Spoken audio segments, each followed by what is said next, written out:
everybody. Welcome to the next roundtable. I'm Helen Lax, Director of Fashion District, and this particular session is looking at the impact and the importance of building ecosystems and how we, across different sectors, can do that together. I'm hoping as we go along, because obviously we haven't met before, myself and the contributors, but as we go along, we will get to understand each other across Europe, which is fab and very much a component, I suppose, of the success of DeFINE as well. So yes, ecosystems, and how can we support collaboration, particularly in fashion tech? How can we together provide an environment, I suppose, for entrepreneurs and fashion tech startups to grow and to thrive and to have an influence on the fashion industry? Together as a panel, we're going to think about what are the key characteristics or the key components that we need to bring to an ecosystem that will help those businesses thrive. So that's our subject matter, and thank you for joining us. So first off, I suppose I think I've been asked to chair this because Fashion District in particular is a wee bit of a case study or an example of an organisation that is building an ecosystem in East/North London. And within our work, we focus on 5 different things. And some of these things might give us a few hints into what are the best things to focus on when you're trying to stimulate the system. So I don't know if that's me making the noise, I hope not. So the things that we focus on are around connections and ensuring that people, startups can connect together. We work across design, across retail, across manufacturing, because no point siloing really, and also across other sectors, and connecting those people to nudge on innovation. I did rather like Katie Barron's word, nudgeonomics. So I'm going to nick that, and I'm going to use that consistently between now and Christmas. So the other thing we do is innovate, and the idea is that we bring on innovation competitions to stimulate the market to provide the right solutions to help the fashion industry grow. We focus a bit on skills, ensuring we've got the right skills for the future. And we also make sure that we connect properly with investors so that we can signal where there are good ideas, good solutions, good startups. We can signal to them where the investment may come. So those are the sorts of things we do. The slight difference between DeFINE, I suppose, and Fashion District is that we are also physical when we're not in a pandemic, that is. So we have different sites across East and North London where fashion tech and fashion businesses can make their home in a studio or a co-working space. And in that way, you can build communities that support one another. So that's Fashion District. But I mean, my point here is to pick out the issues that we think, or the components, sorry, that we think that ecosystems should have to support startups. So I'm wondering really if I can chuck it out to the panel and to perhaps to Stefano. I know that you're, especially through your work as an accelerator, you will have all sorts of ideas on what the essential components are for an ecosystem. Do you think there are any unique points for fashion tech, and what do you think those components are? Hello, everyone. First, thank you, and I'm very glad to be here. I mean, part of the answer is because this event. I mean, it's such a great honor to be with other important fast-forward thinkers, like all the panelists here, or the previous professional, every one of this community. I think fashion tech have few key peculiarities. So the first one is about knowing the market. So the market in terms of consumer insights. So what they want, how actually they're shifting their minds into more sustainable, demanding, or luxury, depends on the geography. The second one is about which are the technology that can impact on a different part of the value chain. So we need to imagine the full fashion not only as like the product design on the store, but everything in the entire value chain, from the sourcing, the product design, the merchandising, the collection, the catwalk, the store, the commerce, and so on, identify the key technologies, including WAR, artificial intelligence, blockchain, and so on, and see how this technology and business process can interact. So I would say pretty much we work in the intersection between fashion, technology, and business. The third area is about brand challenges. We are happy and proud to could work directly with brands such Prada, Valentino, Stone Island, and also some of the most important technology and textile company in Europe. So knowing better the challenges give us the chance in order to identify the best solution in the market. So back to the ecosystem and try to create the match. But in a nutshell, I would say the ecosystem of fashion tech need to be quite open because there's no big player, no one big brand that can do everything by their own, because by definition, need to be collaborative. So very happy also to start stronger collaboration with all of you in order to identify where to bring more value to the customer world, to the luxury brand world, and to the technology. Great, thank you very much. And I realise I've been a bit remiss, so thank you for introducing yourself, Stefano. Can I just go around the rest of the panel and get you to introduce yourselves before we carry on with our discussion? Moyses. So good afternoon, everyone from Cyprus. My name is Moyses. I represent the Cyprus Research and Innovation Center and also Gravity Incubator, which is part of CyRIC. So through this discussion today, we will be sharing our experiences as a technology-related incubator through the DeFINE support mentoring program. Thank you. Taylor? Hi, my name is Taylor, and I'm the founder of Miro Solutions UK. We build smart fit software that uses augmented reality to help people get their correct fit when purchasing shoes online. Great. Kasia. Hi, pleasure to meet you. Thank you for having me. My name is Kasia Gola, and I'm a founder of GeekGoesChic, where I create a fashion tech community in Poland. We meet online and offline when there's no pandemic going around, cooperating with both fashion and tech companies. And I also create WEARFITS, which is a part of DeFINE program this year. And we create AR try-on for fashion and footwear. Great.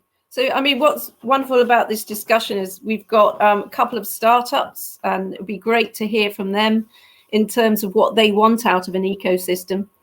We've got an accelerator and also someone that obviously supports and has advised hundreds of businesses in his time. Moyses, can I ask you in particular, from your perspective, what do you think are the key components of a successful ecosystem to support fashion tech? Great. So that's a very good question because I will start adding from what Stefano has said. He said a key word for me, which is collaborative. So I would also add the word diverse. And I would like to start this answer by saying that I come from a very small ecosystem. I mean, pretty much the whole country of Cyprus is more or less the ecosystem of central London. So we realized soon that we need to strengthen collaboration and enhance collaboration over competition in order to succeed.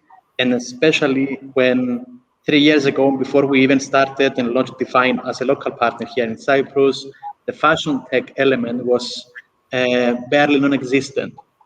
So the good thing that proved out of the DeFINE project and also through our experience as a technology company and an incubator is that because fashion is so vibrant when it comes to technology and startups, it provides you the flexibility to incorporate all these technological elements and divert resources from many other disciplines, for example, the wearables, the smart textiles, the online services market.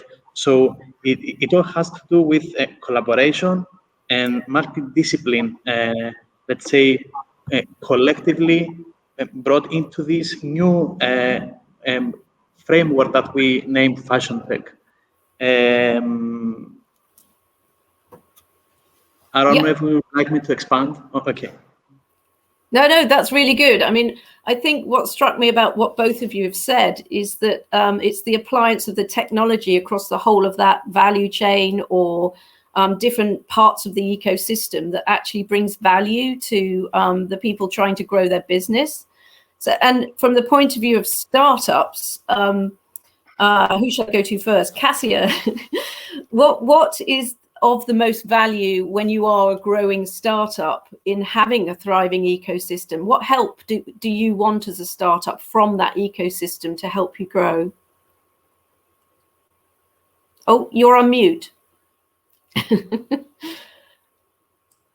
If it wasn't for ecosystem, I think I wouldn't be doing the startup that I'm working on right now.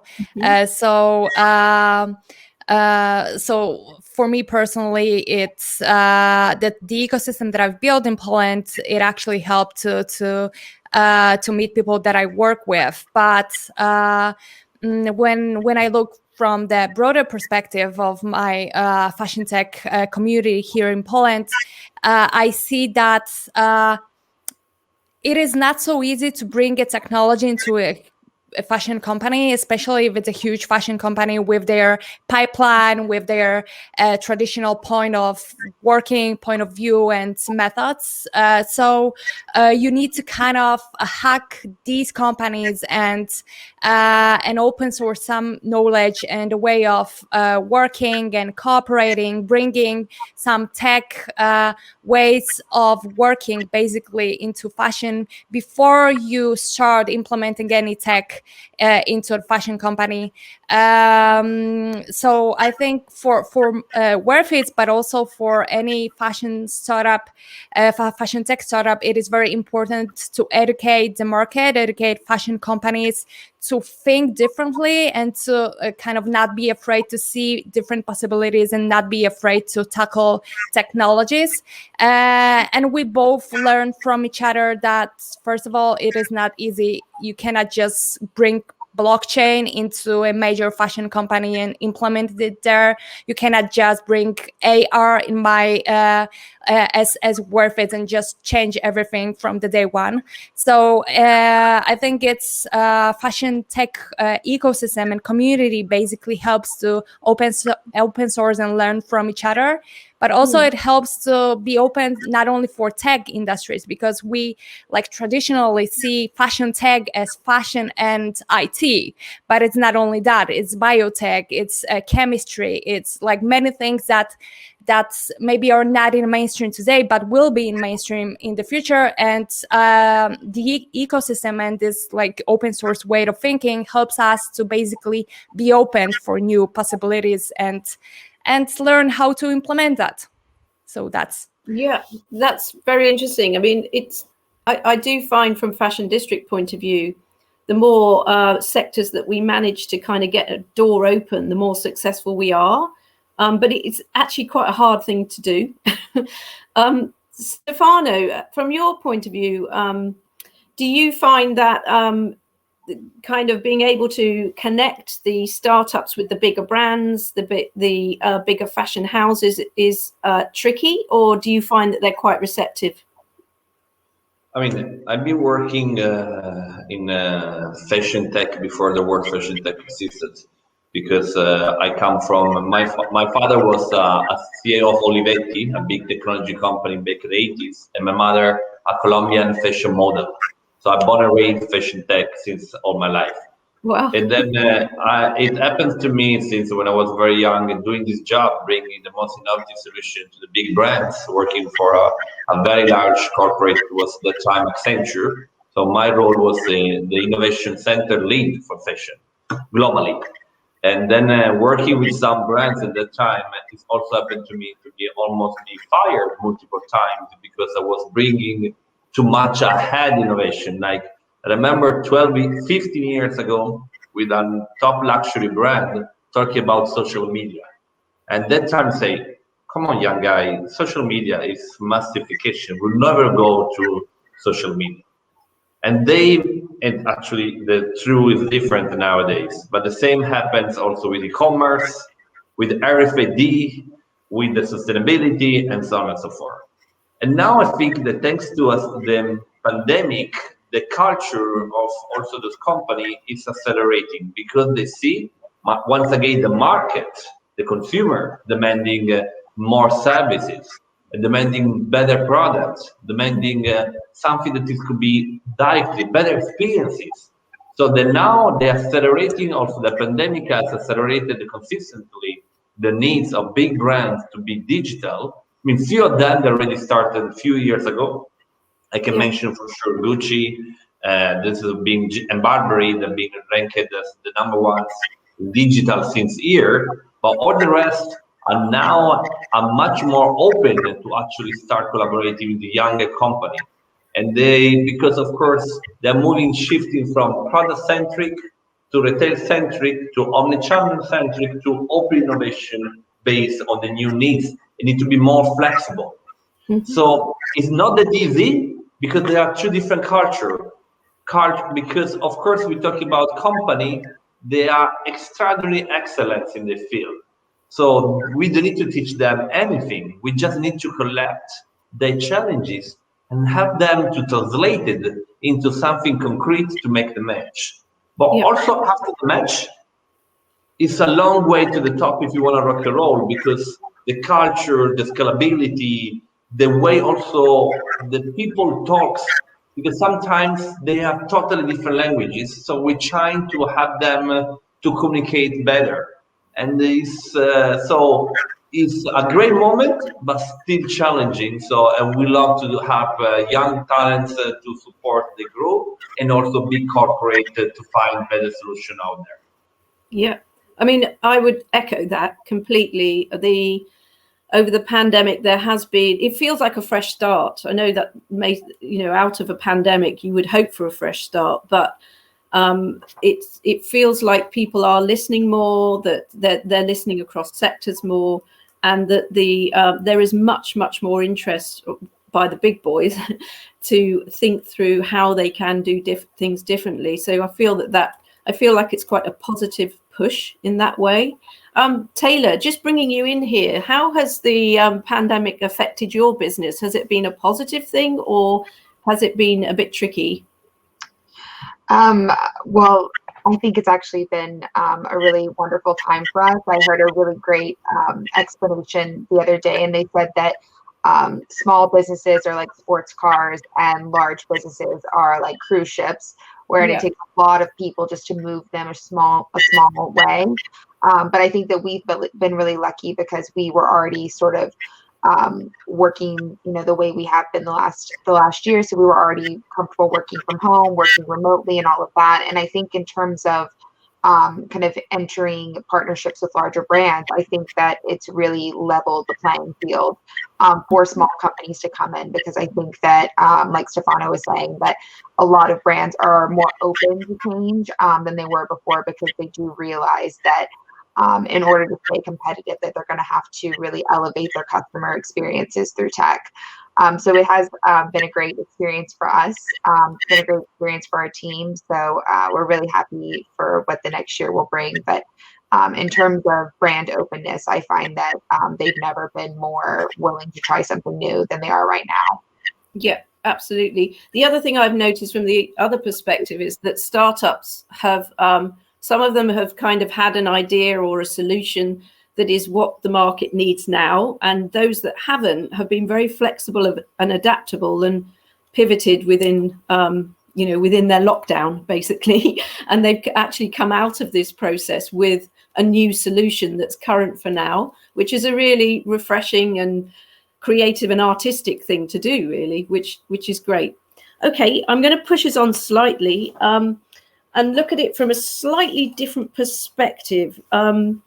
In terms of, I'm normally a positive person, but in terms of the reasons that startups fail, because a lot of them do, if we look at those components or factors, I should say, and we think, how can we remove those barriers or remove those issues that make startups fail?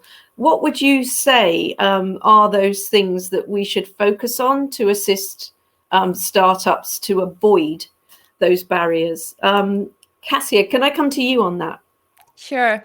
That is a great question, actually, and it's not only for the fashion tech industry, but it's also for every other startup in any other industry. I think for fashion tech, like the main thing, what I observe while I'm talking with Polish startups that are aiming fashion industry is that they either lack of fashion business knowledge or tech knowledge. So I think this is such a basic thing, like a good co-founder and good analytical thinking in terms of the business, not the design. I think this is the one thing, and the other thing is I think it's much broader than just only fashion tech startups or startups in general. When you look at the fashion industry, you have like 20 players globally that are basically eating the market, and they are not competing with fashion tech and fashion companies. They are competing with tech companies. So so they are able to achieve that because they invest a lot in tech. When you analyze all these companies, they all invest in tech startups, tech solutions. And what smaller companies, fashion companies lack is that they are not investing, or they are very late in investing. They kind of don't know how to do that. And I think that Moyses and Stefano will agree with me. So that's one of the reasons why they are lag behind, they're staying behind the bigger companies. And when it comes to startups and fashion, like small fashion companies, they basically don't know how to cooperate. And the place where startups can actually win is by learning to cooperate with other startups and other solutions to actually build bigger solutions together. Because this is one of the ways to actually scale through venture capital. This is the one thing, but also through cooperation and building an IP together or any solutions together. That is the other thing is, and so learning how to cooperate is basically, like, to make it short, the first thing that people should learn in startups. Absolutely, and to listen. Yep. Listen to your customers, listen to your advice. May I add something on this point? Yeah. Okay. I agree, of course, but I think it's all boiled down to one word: respect on the way we work. But respect means also know-how. Know-how means that startups sometimes, by definition, they're trying to solve a new problem with a new business model, leveraging by technology, and this is great. But also entrepreneurs need to approach this sector with a great humble and humility on understanding better how the true fashion luxury works behind the scene. Because I've been in touch with several hundred companies in years. I mean, more than 2,000, and then we receive 1,000 applications every year, just to give you an idea. But sometimes I feel that they truly don't know yet how the entire fashion value chain truly works, how the providers, the artisan, the materials, the collection, how the designer thinks, what are the retail strategy and why some strategy works. I mean, we need to respect each other, the two words. So startup need to learn way more.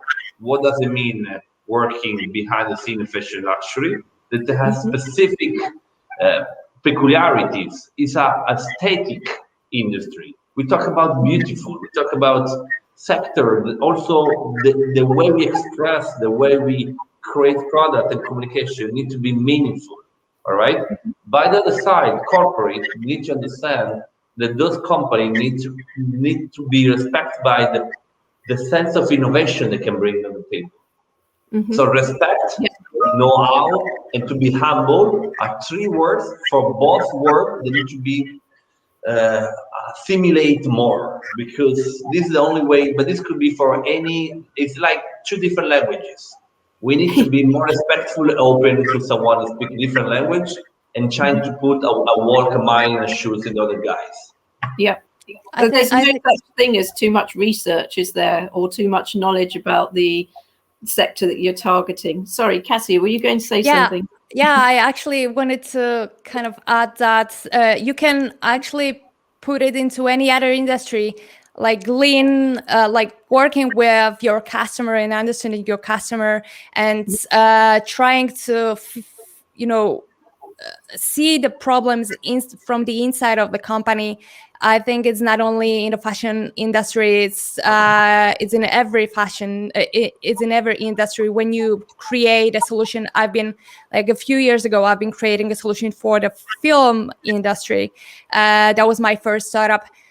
We needed to actually understand how the pipeline works before we actually started developing anything. So you can apply that, what Stefano said, you can apply that actually to every industry. You need to really try to understand the client and how the pipeline works, how the business works, how they think, what kind of coffee they drink, and later you can actually develop with the client. Okay, thank you. Moyses, can I bring you in? Yes, just to add up between this conversation now, because there is an identified, and we all know that, a significant gap between the investing community and the startup community. Of course, the conversation started why startups fail, but this is one of the reasons. And because we are also talking statistics at the incubator, we receive approximately 500 applications per year. We follow statistically 1 every 50. And global statistics say that the average successful entrepreneur, either male or female, they are in their mid-30s and onwards. And this is the reason. And the reason is they have been in the industry, they have dealt with the industry, they know the pain points, and they have to suggest valid solutions for the industry. Because the question that the investor makes, once the investor, let's say, is a fashion brand, they understand the pain points, they understand the impact of the solution. The next question is this solution investable? So is this team investable? Because it all comes down to the team. The idea might pivot, the idea might change, but we have a very, very large equation with very, very multiple parameters that reflect to the team, their competences, their understanding, their behavior, their learning capabilities, how do they collect feedback, and how do they apply feedback. So we invest in people. We do not invest in the solution itself. It's totally right. I cannot be more agreeing than that. I mean, especially in early stage, people, talent are the most important, and attitude. I always like to say that I don't scout, I don't select a company that have a bad attitude. You can be the best guy, the smartest guys in the herd, but if you come with the wrong attitude, I will never choose you. Even if you are amazing, because in the end of the day, we do a very nice job. We don't save life. We are important, but not that important. And attitude on learning and to be humble is way more important. So people is what actually we are currently investing on. Is the most important aspect for us. Just to put it straight, this type of relationship, it's like between the investor and the startup, it's like getting married. It's like a marriage. It's a long-term commitment from both parties to deliver. So this is how we look at it also from this perspective. Yeah. Taylor, in terms of your startup journey, what would you say your biggest challenges have been? Do you agree with these guys, or are you over the other side of the table here? Yeah, I'm sorry for being so quiet. I'm trying to get rid of the stereotype of the loud American. So, but I absolutely agree. I think for me, my most important thing is building resilience and always kind of focusing on how I can get stronger personally, and I can relay that to my team. I think that something I did over lockdown that just kind of fell in my lap a little bit, but was probably the most important thing I did, was see a CEO coach. So someone that was really able to kind of help me look at my mindset and kind of reframe all the different kind of difficulties and struggles that we're going through at different points, and kind of be, the best leader I can be and the strongest kind of person, you know, you could be at any moment to lead a team in a new direction or change something.